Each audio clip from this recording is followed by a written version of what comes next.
Assalamualaikum warahmatullahi wabarakatuh. Waalaikumsalam. Waalaikumsalam warahmatullahi wabarakatuh. Bagaimana kabar kalian hari ini? Alhamdulillah Baik. sehat. Alhamdulillah jika kabar kalian semua sehat ya, sehingga hari ini kalian masih bisa bertatap muka dengan saya Pak Dedi dalam mata pelajaran Administrasi Infrastruktur Jaringan. Nah, hari ini kita akan membahas tentang proxy server. Saya berharap kalian tetap semangat dalam belajar dan juga mengikuti pembelajaran hari ini dengan baik, meskipun pembelajaran kita lakukan secara daring atau online seperti saat ini ya. Baik, sebelum kita melanjutkan pembelajaran hari ini, alangkah baiknya jika kita berdoa terlebih dahulu. Saya mohon bantuannya untuk ketua kelas memimpin berdoa. Oke, terima kasih kepada Mas Denny sebagai ketua kelas yang telah memimpin berdoa. Selanjutnya adalah kita melanjut ke absensi. Jadi sebelum kalian melanjut ke materi hari ini, saya mohon kalian mengisi link absensi yang ada di Google Classroom ini. Saya tunjukkan dulu absensinya. Saya akan mencoba share screen. Apakah sudah terlihat share screen saya? Ya, Pak. Ya, terima kasih. Ini ya, tinggal masuk ke Google Classroom, kalian masuk ke absensi. Di sini sudah saya sediakan absensinya, tinggal diklik. Nah, di sini tinggal kalian masukkan nama, sudah saya sediakan namanya, tinggal dipilih. Kemudian nomor absennya berapa, misalnya absennya ada 21, kelasnya berapa. Nah, ini untuk hadir tidak hadirnya mohon diisi sesuai dengan kenyataan ya, agar kalian berlatih untuk bersikap jujur ya. Kalau memang hadir ya diisi hadir, kalau tidak ya tidak hadir, terus diklik kirim. Nah, sudah. Selanjutnya saya akan menyampaikan tujuan pembelajaran yang akan kita pelajari hari ini. Nah, apakah share screen saya sudah nampak? Ya, baik. Oke, untuk kompetensi intinya bisa disimak. Kemudian untuk kompetensi dasarnya, hari ini kalian akan belajar mengevaluasi proxy server, dan yang kedua mengkonfigurasi proxy server. Kemudian untuk indikator pencapaian kompetensinya, yaitu yang pertama menjelaskan konsep proxy server, kemudian membandingkan jenis proxy server, mengevaluasi prinsip dan cara kerja proxy server, melakukan konfigurasi proxy server, dan menguji hasil konfigurasi dari proxy server itu sendiri. Nah, untuk tujuan pembelajarannya, setelah melakukan kegiatan pengamatan tayangan video, mempelajari modul, dan berdiskusi tentang proxy server, peserta didik diharapkan dapat menjelaskan tentang server dengan penuh percaya diri, kemudian dapat membandingkan, mengevaluasi, kemudian mengkonfigurasi proxy server dengan percaya diri dan mandiri. Nah, sebelum kalian masuk ke materi, saya ingin bertanya dulu pada kalian. Ada yang sudah pernah mendengar kata proxy server? Belum? Kalau belum, akan saya berikan analogi atau ilustrasi seperti apa itu proxy server ya. Kita misalkan sebuah restoran. Ada yang sudah pernah pergi ke restoran mewah seperti ini? Sudah? Oh, bagus ya, Pak Denny sudah pernah ke restoran seperti ini. Atau yang mewah juga seperti ini? Kalau yang belum, ya mungkin bisa ke resto aja cukup ya, ke resto yang di sebelah rumah bisa. Nah, saya ingin bertanya, kalau kalian misalnya sudah sampai di sana dan ingin mendapatkan makanan atau minuman di sana, apa yang kalian lakukan? Apakah kalian langsung pergi ke dapur, kemudian kalian mengambil makanan sendiri, kemudian kalian memasak sendiri, dibawa ke meja sendiri, dan dimakan sendiri? Apa seperti itu? Oh, tentu tidak ya. Ya, benar. Tidak. Jadi bagaimana caranya? Nah, tepat sekali Pak Denny, Mas Denny, yaitu dengan memesannya pada pelayan. Nah, pelayan di sini bertindak sebagai yang mengantar makanan. Kalau dalam materi ini dia sebagai proxy server dianalogikan seperti pelayan ini ya.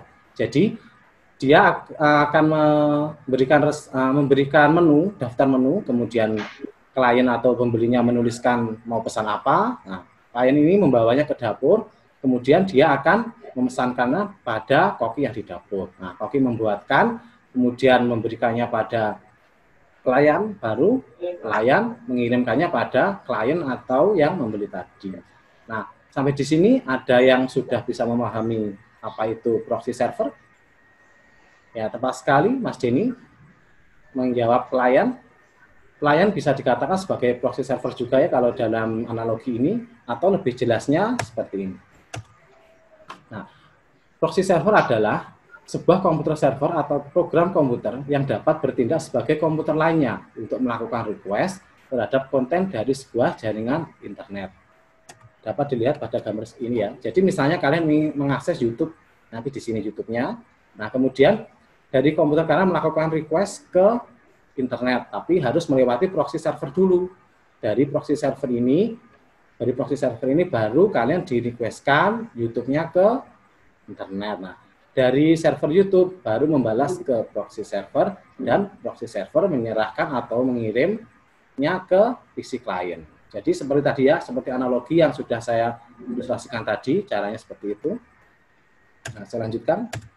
Untuk konsep proxy server sendiri, itu ada 3. Untuk fungsinya ada 3 ya. Yang pertama ada fungsi connecting sharing. Nah, di sini berfungsi teknis untuk menjadi sebuah gateway di mana berperan untuk membatasi penggunaan jaringan lokal dan jaringan luar.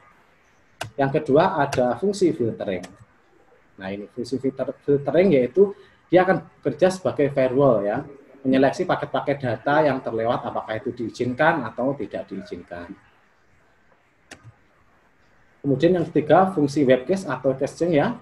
Di sini proxy servernya nanti akan menyimpan objek atau data yang pernah di-search, yang diminta user saat browsing. Jadi misalnya kalian pertama kali membeli laptop, baru mengakses YouTube itu agak lama ya, ketika kalian tidak menggunakan proxy server itu koneksinya lama. Nah, tapi ketika kalian sudah menggunakan proxy server itu akan lebih cepat nanti karena yang diakses itu tidak langsung ke internet, tapi cukup ke proxy server itu sendiri.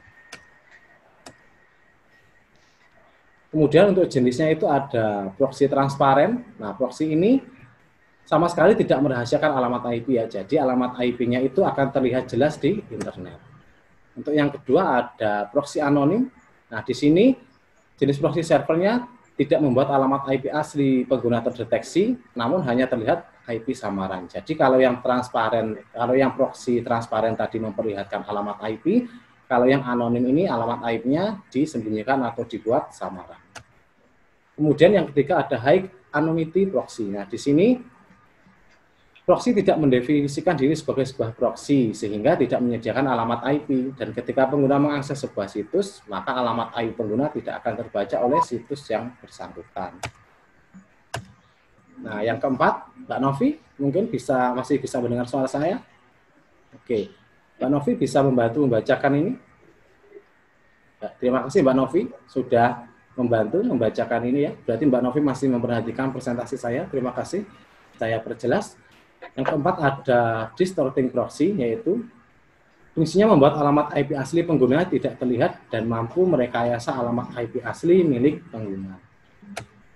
Yang keempat ada reverse proxy, yaitu digunakan untuk menyediakan jalan atau berbagai permintaan pengguna dari internet melalui sebuah firewall yang terisolasi atau melalui jaringan pribadi.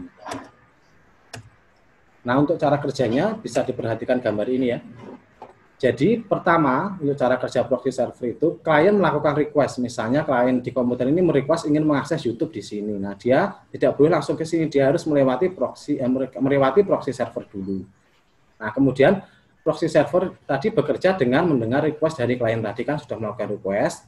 Nah, kemudian yang ketiga, proxy server akan mengirimkan request tersebut ke jaringan eksternal. Jadi setelah kalian merequest ke proxy server ini akan merequestkannya ke sini ya, ke internet, misalnya ke server YouTube atau Facebook. Kemudian pada waktu proxy server meminta respon dari server publik, ia memberikan respon tersebut ke klien yang asli seolah-olah ia public server. Jadi ketika proxy server ini sudah merequest Facebook atau YouTube di sini, nah dari YouTube Facebook membalasnya ke proxy server, kemudian dari proxy server nanti akan dikirim datanya ke klien. Baru kalian bisa mengakses YouTube. Oke. Nah, kemudian ini ya. Kemudian untuk langkah-langkah konfigurasi dan pengujian proxy server, kalian nanti konfigurasinya itu akan menggunakan router born mikrotik, yaitu untuk memblokir situs website dan memblokir download file. Misalnya nanti untuk jenis PDF bisa atau MP3 bisa ya. Kemudian untuk konfigurasi, langkah-langkah konfigurasi video tutorialnya sudah saya siapkan. Bisa diakses di link ini atau saya tunjukkan materi yang sudah saya unggah. Saya share screen dulu.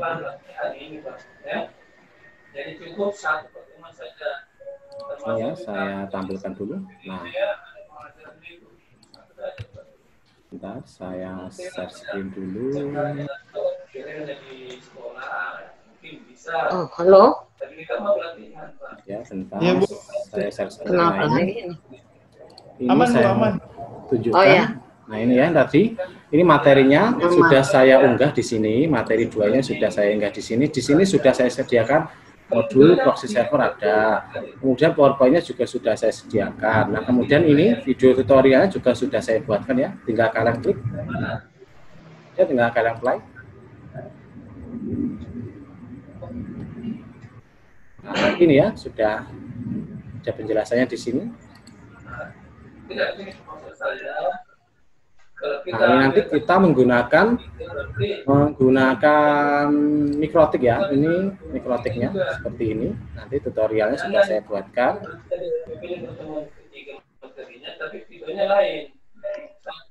Ya, settingannya seperti ini. Nanti bisa disimak sendiri, bisa dilihat sendiri. Nah, ini contoh pengujiannya, hasilnya seperti ini, harus seperti ini ya. Ini. Nanti silakan dipelajari sendiri. Untuk praktikumnya nanti ketika sudah masuk sekolah ya. Oke.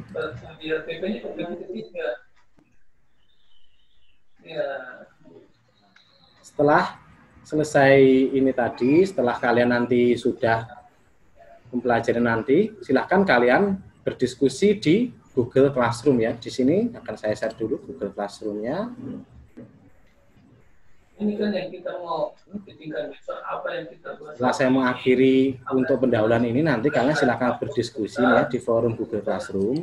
Ini sudah saya sediakan topik-topik diskusi di sini ya. Ini sudah ada topik diskusi. Untuk pembagian kelompoknya sudah saya bagi secara acak ya ini. Jadi nanti yang bisa melihat anggota kelompoknya itu langsung di Google Classroom ya. Ini anggota kelompoknya sudah saya ajak, terdiri dari 6 orang setiap kelompoknya. Silakan berdiskusi sesuai topik masing-masing ya. Sampai di sini ada yang ingin ditanyakan? Oh iya Mbak Novi ya, silakan. Oh, jadi begini ya Mbak Novi untuk langkah pembelajaran hari ini. Jadi setelah kalian mengakhiri sesi pendahuluan ini, silahkan kalian menuju ke Google Classroom. Nanti di Google Classroom kalian akan diarahkan ini untuk berdiskusi ya, berdiskusi di sini. Nah, dari topik-topik diskusi ini nanti kalian bisa mempelajari dulu sebelum berdiskusi, bisa mempelajari dulu modul, kemudian PowerPoint dan video tadi sebagai bahan untuk memberikan pendapat atau komentar di forum diskusi. Nah, setelah kalian berdiskusi di sini, ambil kesimpulannya, kemudian kalian tuangkan di sini, di LKPD, di lembar kerja peserta didik. Ini sudah saya siapkan, yaitu di proxy server ini. Nah, kalian tuliskan jawabannya di situ, kemudian kalian unggah kembali, kirim ke saya di Google Classroom. Nah, setelah itu nanti sesi 2 kita akan melakukan presentasi kelompok, sesuai kelompok masing-masing ya. Sampai di sini ada yang ditanyakan lagi atau sudah paham Mbak Novi? Oke, sudah paham ya. Baik, kalau sampai di sini sudah paham, untuk sesi pendahuluan ini saya akhiri, kita jumpa lagi di sesi kedua yaitu presentasi. Sekian, wassalamualaikum warahmatullahi wabarakatuh. Salam. Baik, saya lanjut untuk sesi kedua. Saya share screen dulu. Nah, ini kita lihat dulu hasil diskusi siswa. Nah, siswanya sudah melakukan diskusi. Nah, ini sudah ada komentar-komentar dari siswa. Nah, ini sudah ada siswa yang melakukan diskusi. Saya juga ikut nimbrung ya istilahnya, berkomentar di sini. Oke, sudah ada, bagus. Sudah. Nggak kasih tahu dia yang tidak muncul itu. Oke ya, sudah nampak share screen saya. Jadi, oke, saya tutup dulu. Saya mulai sesi yang kedua. Assalamualaikum warahmatullahi wabarakatuh. Waalaikumsalam warahmatullahi wabarakatuh. Waalaikumsalam warahmatullahi wabarakatuh. Gimana anak-anak, masih semangat?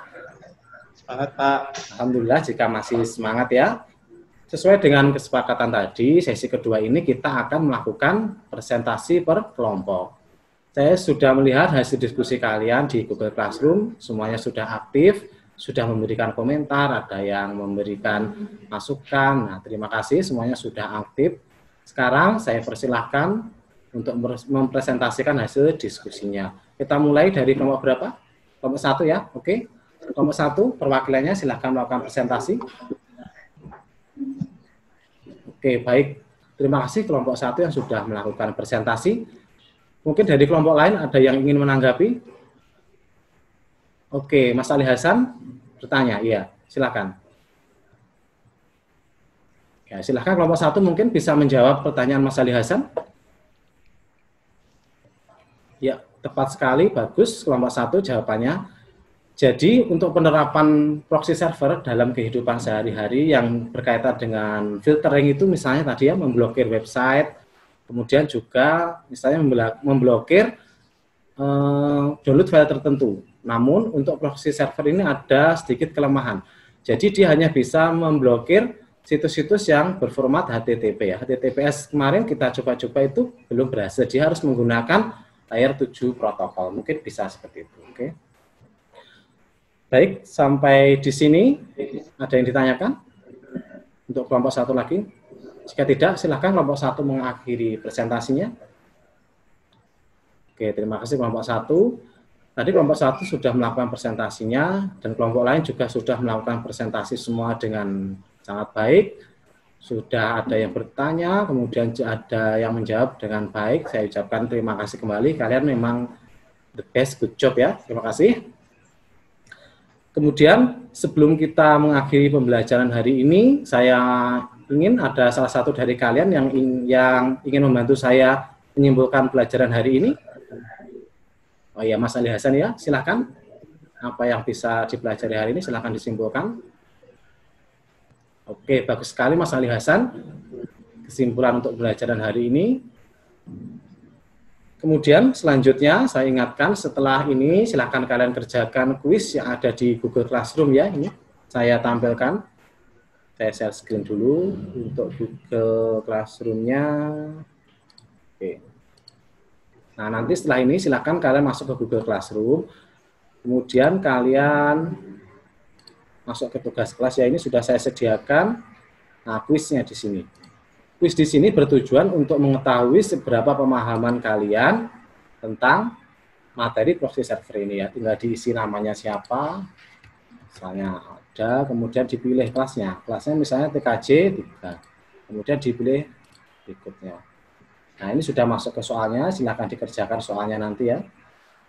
Nanti ketika sudah disubmit, nilai akan otomatis keluar. Nah, jika nilainya nanti masih di bawah KKM atau di bawah 75, silahkan kalian pelajari lagi materinya, kemudian kalian berusaha lagi untuk mengerjakan soalnya agar nilainya bisa naik dan pemahaman kalian bisa benar-benar memahami materi ini ya, karena materi sangat bermanfaat dalam kehidupan sehari-hari.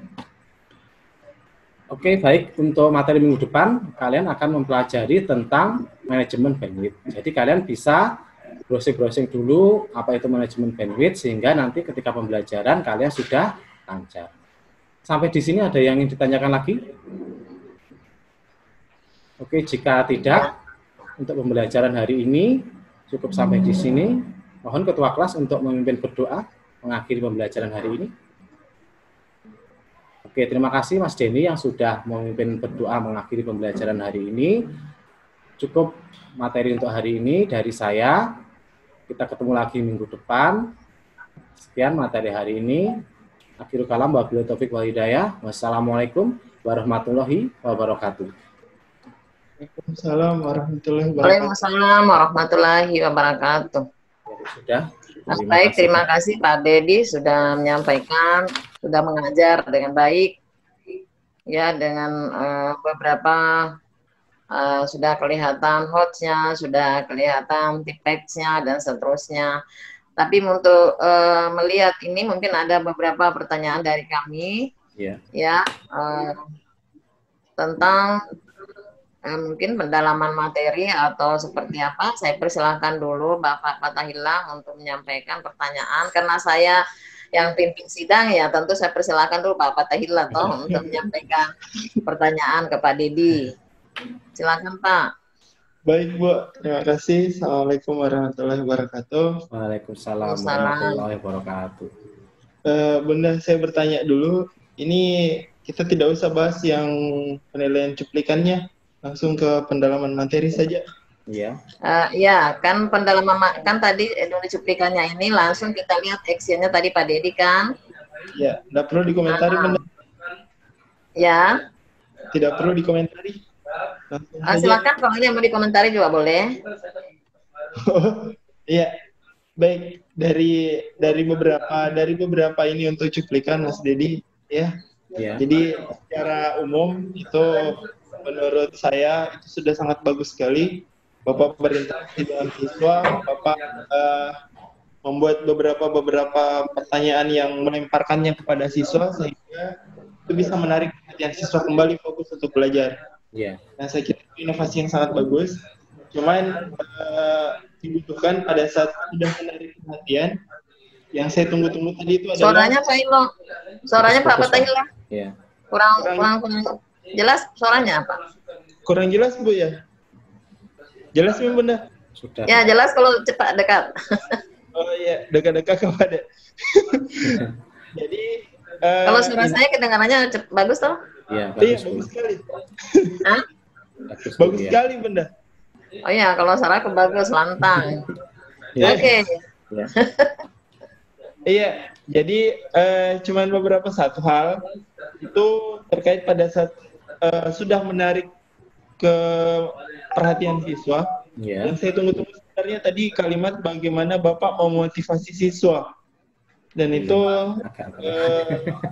Pak Dedi berfokus terus ke materi, tapi sudah sangat baik. Iya, iya. Mungkin agak terlewat. Analogi-analogi yang mudah dipahami, seperti tadi pergi ke mana? Ke restoran. Iya.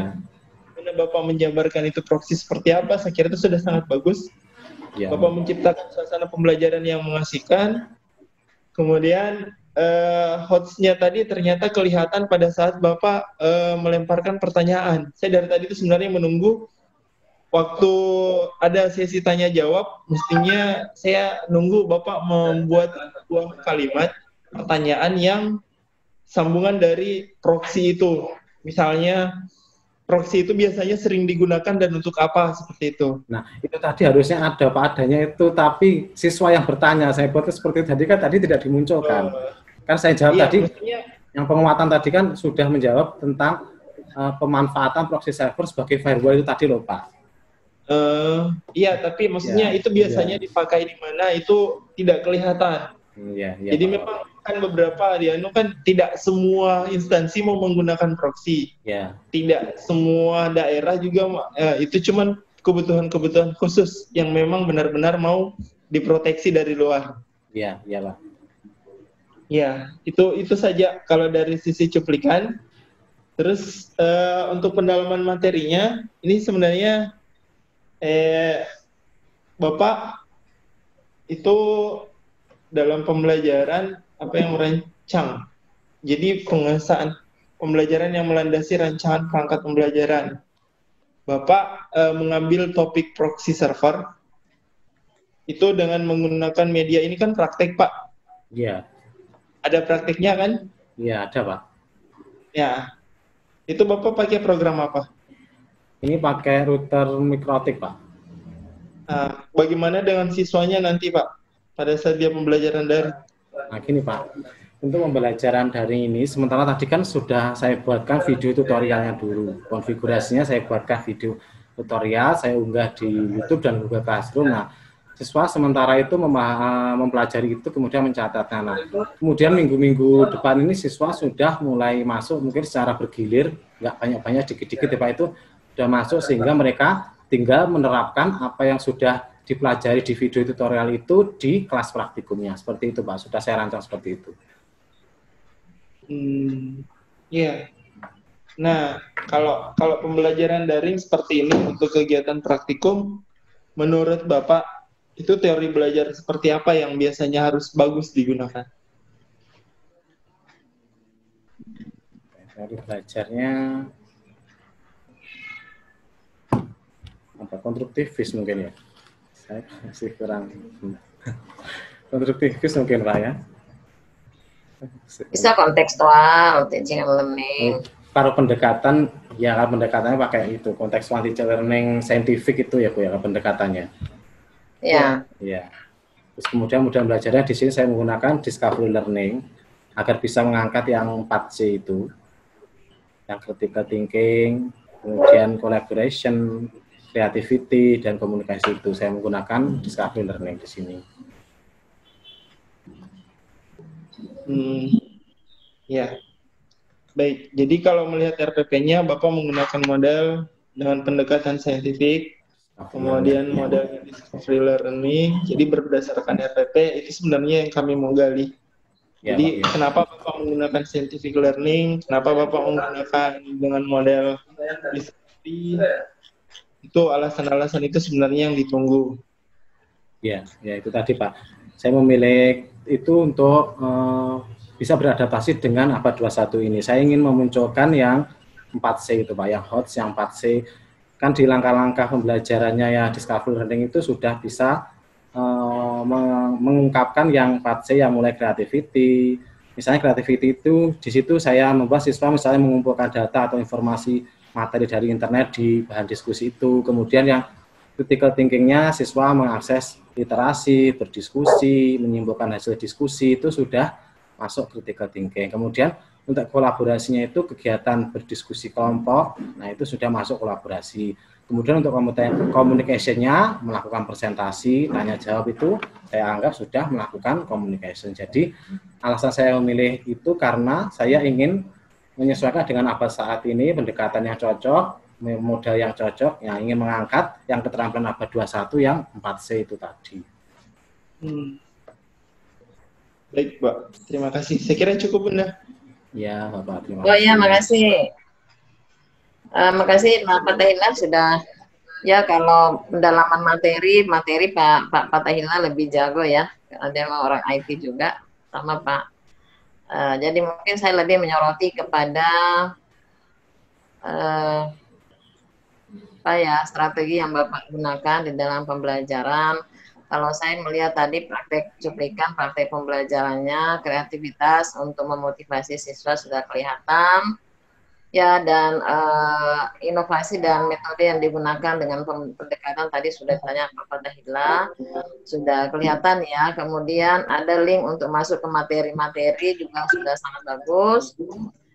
Penilaiannya juga tadi, juga sudah masuk sistem. Berarti sudah menerapkan pembelajaran dengan pendekatan TIPET ya. Ya, Itu. Kemudian Pak Dedi, tadi setelah Bapak melihat menyampaikan presentasinya berapa menit ya.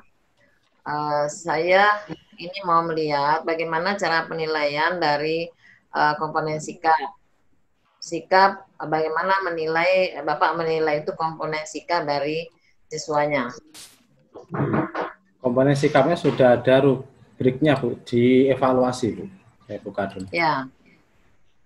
Rubriknya dievaluasi ya. Yes, bentar saya perlu share screen di bawah. Iya. Coba. Iya. Coba dulu tampilkan. Saya tampilkan dulu. Oke. Share screen. Mana tadi ya? Evaluasi.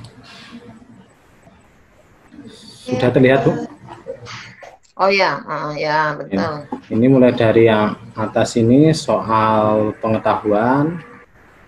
Nah ini untuk praktikumnya unjuk kerja. Nah untuk sikapnya ini afektif. Nah ini mulai kehadiran itu bisa dilihat dari absensinya ya, absensi tadi. Kemudian juga kehadiran saat di webmeet Zoom seperti itu. Kemudian kesungguhan dalam mengikuti kegiatan pembelajaran. Ini juga dapat dilihat ketika saya suruh semua siswa untuk menyalakan videonya dinyalakan, itu kan bisa dilihat aktivitas siswanya memperhatikan atau mungkin tiduran atau bagaimana, nanti kan bisa dilihat. Kemudian ini tanggung jawab dan kejujuran dalam menyelesaikan tugas. Di sini nanti penilaiannya itu ketepatan mengumpulkan waktunya, itu kan berarti tanggung jawab. Kemudian kejujurannya itu berarti dia tidak duplikasi dengan milik temannya. Kemudian juga saya nilai keaktifan dan kerjasama kelompoknya. Dilihat dari forum diskusinya, apakah dia aktif di situ atau enggak. Kemudian pas presentasi itu, apakah dia ikut nimbrung, istilahnya dia ikut bertanya atau mungkin membantu temannya menjawab pertanyaan teman lain. Nah, seperti itu. Ini sudah saya buatkan. Keaktifannya tadi Pak.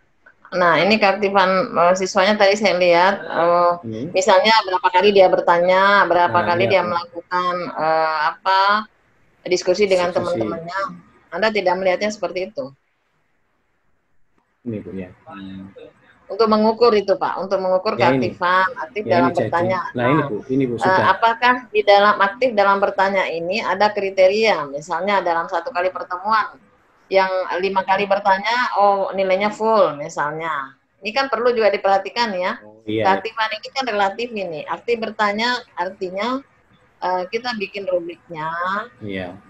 Aktif itu ada kriteria. Oh di dalam 1 jam pertama itu, di 1 jam pertama, oh dia bertanyanya berapa kali. Kalau dia misalnya 1 jam pertama dia hanya 3 kali bertanya, berarti kan itu dalam artian ini sudah ada di belakang, aktif bertanya, tidak aktif bertanya, dan mengungkapkan. Ini kan sudah ada ya. Tapi kan ini keaktifan itu bertanyanya berapa kali dan seterusnya. Ini masukkan aja Pak ya. Oh iya, terima kasih Bu. Karena keaktifan itu tidak bisa dinarasi. Aktif itu berapa kali ya, 5 kali atau 10 kali. Kemudian ke atas dulu Pak, ke atas dulu bagaimana Bapak mengukur kejujuran. Nah, di sini Bu. Yang pertama tanggung jawab itu. Ini kan kejujuran. Ya, tanggung jawab itu berhubungan dengan menyelesaikan semua tugas sesuai dengan ketentuan, mengumpulkan tugas sesuai dengan waktu disepakati dan tidak melakukan duplikasi pekerjaan teman. Ukuran jujur itu tidak duplikasi. Gimana Bu? Atau ada hal lain? Ada hal lain Pak. Ini kan susah-susah mudah ini untuk mengukur. Kejujuran untuk mengukur sikap. Ya.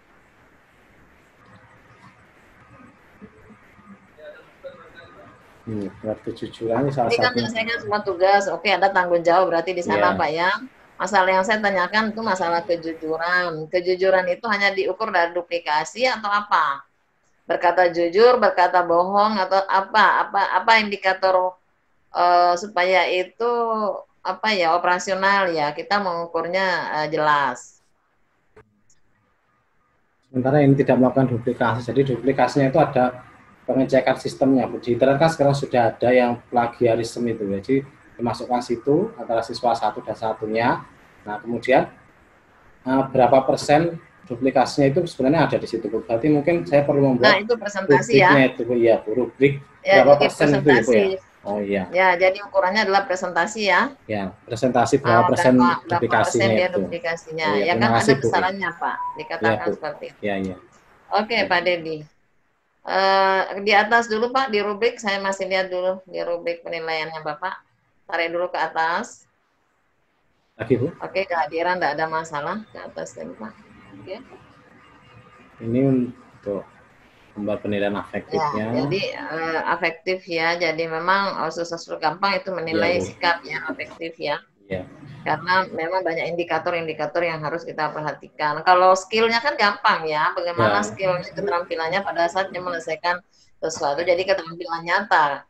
Ya, jadi gampang dihitung. Kalau efektifnya kan soft skill sama dengan soft skill ya. Keterampilan yang tidak nyata, tetapi itu bisa diukur dengan indikator-indikator itu. Saya kira itu masukan saja. Oke, Pak Dedi. Ada tambahan Pak Fatahillah? Saya kira cukup Bunda saya. Oh ya, cukup ya. Jadi kan tidak perlu harus menunggu 1 jam ya? Iya, Bu. Atau harus ditunggu 1 jam? Tidak perlu kan? Tidak perlu. Pak Dedi, yang penting kan Pak Dedi, ini kebetulan Pak Dedi kemarin juga satu-satunya mahasiswa saya yang masuk di kelompok 3. Oh, berarti sisanya mahasiswa saya Bunda.